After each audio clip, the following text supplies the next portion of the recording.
Dan pada saat ini kita berada pada simulasi Unity Clouds berbasis EAS ini. Saya melakukan provisioning komputasi dengan dua worker sekaligus menggunakan Docker.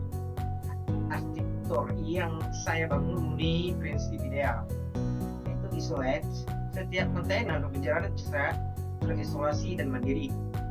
Demokratik, setiap node punya hak yang sama menerima distribusi beban kerja. Integral elastik, sistem bisa ditambah atau dikurangi kapasitasnya secara instan. Adaptif, Titimas beradaptasi merusak trafik ke server yang hidup. Dan less couple, memisahkan antara load balancer dan web server sehingga kerusakan satu komponen tidak menghancurkan seluruh komponen yang lain. Baik, di sini kita lihat saya akan mengetes untuk menjalankan dua server. Oke, kita jalankan melalui Docker yang sudah saya aktifkan sebelumnya ini. Baik. Nah, di sini kita sudah membuat server. Coba kita tes. Nah, 1 dan 2. Nah, di sini kita 2 ID container yang terbentuk. Nah, bisa dilihat di layar. Entry point menunjukkan beban kerja secara merata load balancing kedua node yang berbeda atau 2 ID yang berbeda. Pada field scope saya, filenya ini. Nah, ini filenya. Pada file ini, saya juga telah mengoperasikan proxy change. Ini adalah pembuktian simulasi changing layer and CDN yang berfungsi menyimpan data statis sementara untuk mempercepat pengiriman konten ke user dan memangkas kerja server utama. Baik, selanjutnya kita akan pergi ke untuk menghentikan salah satu server. Nah, di sini sudah ada 2 server ID. Kita akan hentikan server yang ini ya, di A403. Kita stop, Docker stop A403. Kita tes. Nah, berhasil. Coba kita cek. Seharusnya dia nggak akan muncul lagi. Dengan sifat, walaupun satu sistem rusak atau berhenti, dia tidak akan menggagalkan server yang lain. Nah, dengan memastikan satu node ini adalah pembuktian teori fault tolerance, yang dimana satu server mengalami gagalan fatal, layanan tetap bisa diakses karena load balancer secara cerdas mengisolasi server mati tersebut dan mengarahkan semua traffic ke node yang masih bisa diakses atau masih sehat, yaitu ID container yang satu ini. Setelah kita aktifin lagi,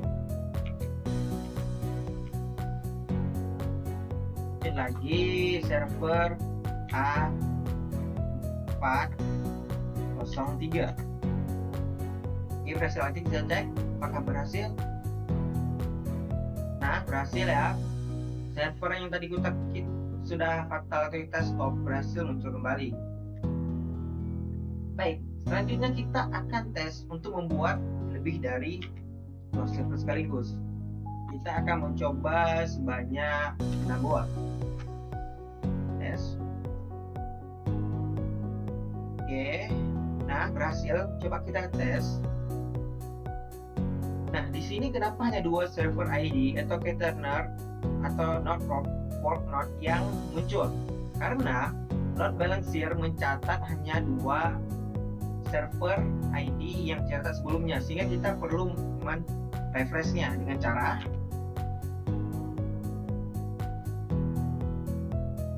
kita harus refresh dulu. Nah, kita start load balancer ya. Oke, berhasil. Coba kita refresh webnya. Nah, di sini sudah muncul 6 buah ID baru. Terlihat ada 6 buah ID baru. Nah, ini adalah simulasi dari auto scaling secara manual. Infrastruktur merespon lonjakan dengan menambah kapasitas komputasi tanpa mematikan layanan utama yang sedang berjalan. Praktek ini membuktikan horizontal scaling atau menambah jumlah mesin atau instansi yang jauh lebih relevan daripada teori cloud computing dibandingkan vertical scaling, yang dimana hanya menambah RAM atau CPU di satu mesin yang rentan terhadap single point value. Baik, sebagai penutup dari demonstrasi partikel yang baru saja kita lakukan, izinkan saya menjabarkan secara komprehensif landasan teoritis dari keempat sistem arsitektur cloud yang telah kita uji coba bersama sebelumnya. Solusi yang kita bangun menggunakan Docker ini pada dasarnya adalah miniatur dari ekosistem infrastruktur as a service atau IaaS. Melalui IaaS, kita tidak lagi melihat server sebagai sebuah perangkat keras fisik yang kaku, melainkan sebagai sekumpulan baris kode yang bisa kita ciptakan, modifikasi, dan hancurkan dalam hitungan detik. Paradigma inilah yang menjadi fondasi dari seluruh simulasi hari ini. Sistem pertama yang saya uji adalah implementasi arsitektur yang berpegang teguh pada prinsip ideal. Saat saya melakukan provisioning dua Docker node di awal, saya sedang membuktikan bahwa infrastruktur modern hasilnya adalah isolated atau terisolasi, yang artinya setiap kontainer beroperasi di ruang lingkupnya sendiri tanpa mengganggu memori atau proses dari mesin lain. Sistem ini juga disebut democratic, di mana beban kerja distribusikan secara adil tanpa ada penganan-kemasan satu server tertentu. Sifat elastik dan adaptif terlihat jelas ketika sistem mampu menyesuaikan diri dengan kapasitas komputasi dan beradaptasi terhadap rute trafik. Dan yang paling krusial adalah less couple atau minim ketergantungan. Dengan memisahkan layer load balancer dan web server, kita berhasil memecahkan arsitektur monolitik tradisional menjadi layanan-layanan yang saling independen. Memasuki fase kedua, kita membahas tentang ketersediaan tinggi, high availability, dan optimasi performa melalui changing. Dalam demonstrasi tadi, kita bisa melihat bagaimana halaman IP pada layar berubah-ubah secara dinamis saat halaman dimuat ulang. Ini adalah investasi dari load balancing, sebuah mekanisme wajib dalam cloud untuk memastikan tidak ada satu server yang mengalami bottleneck atau kelebihan beban. Namun, mendistribusikan beban saja tidak cukup untuk menjamin performa maksimal. Oleh karena itu, saya mengimplementasikan sistem proxy pada titik masuk. Secara teori, ini mempresentasikan fungsi Content Delivery Network atau CDN. Alih-alih memaksakan server otonom untuk memproses permintaan yang sama berulang kali, load balancer akan menyajikan data statis yang sudah disimpan sementara di memori cache-nya. Hal ini secara drastis memangkas waktu latensi dan meringankan kerja komputasi di belakang layar. Selanjutnya, pada metode ketiga, saya melakukan uji coba yang cukup ekstrim dengan mematikan salah satu server secara paksa untuk menganalisis toleransi kesalahan atau fault tolerance. Dalam infrastruktur IT tradisional, matinya sebuah server utama adalah sebuah bencana yang berujung pada downtime total.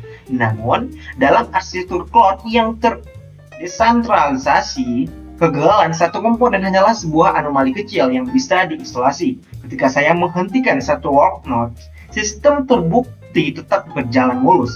Mengapa hal itu terjadi?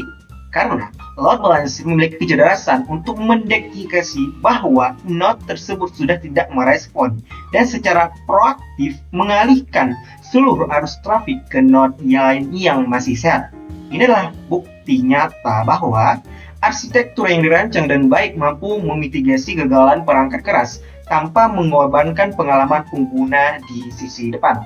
Sistem terakhir yang kita eksplorasi adalah horizontal scaling melalui simulasi auto scaling dari 2 menjadi 5 node dan sampai 0. Praktik ini menyotori perbedaan berdasar antara komputasi awan atau cloud dan sistem konvensional. Jika kita menggunakan vertical scaling, kita harus mematikan server terlebih dahulu untuk menambah kapasitas RAM atau CPU, yang mana hal itu sangat berisiko memunculkan single point of failure dan memiliki batas maksimal fisik. Sebaliknya, horizontal scaling membuktikan kita untuk mengatasi lonjakan traffic masif cukup dengan menambah jumlah mesin secara berdampingan tanpa perlu menghentikan layanan yang sedang berjalan. Kapasitas komputasi meningkat berlipat ganda dalam hitungan detik. Jadi kesimpulannya adalah keseluruhan simulasi mini cloud ini membuktikan bahwa konsep-konsep tingkat tinggi yang diterapkan oleh vendor cloud global, yang elastisitas, ketersediaan tinggi, dan toleransi kesalahan dapat kita pahami, rancang, dan buktikan secara logis menggunakan teknologi kontainerisasi. Demikian penjelasan kritis dalam simulasi ini. Terima kasih. Assalamualaikum warahmatullahi wabarakatuh.